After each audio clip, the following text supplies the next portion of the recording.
దయచేసి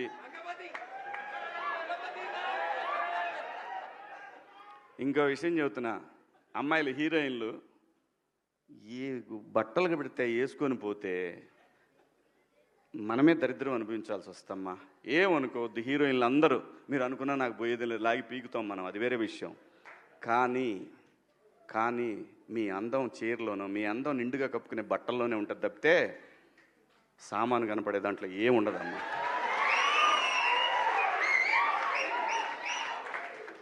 అవి వేసుకున్నంత మాత్రాన చాలామంది చూసినప్పుడు నవ్వుతూ అంటారు, కానీ దేద్రమ్ముండ ఎలాంటి బట్టలు ఎందుకు వేసుకుని కాస్త మంచి వేసుకోవచ్చుగా, బాగుంటావు కదా అనాలనిపిస్తుంది లోపల, అనలేము. అంటే మళ్ళీ స్త్రీ స్వాతంత్రం లేదా, స్వేచ్ఛ లేదు. స్త్రీ అంటే ప్రకృతి, ఎంత అందంగా ఉంటే అంత గౌరవం పెరిగిద్ది. ఈ ప్రకృతి అద్భుతంగా ఉంటుంది. అలాగే స్త్రీ మా అమ్మ చక్కగా ఎప్పటికీ గుండెల్లో కనపడతా ఉంటుంది, ఒక సావిత్రమ్మ కానీ, ఒక సౌందర్య కానీ.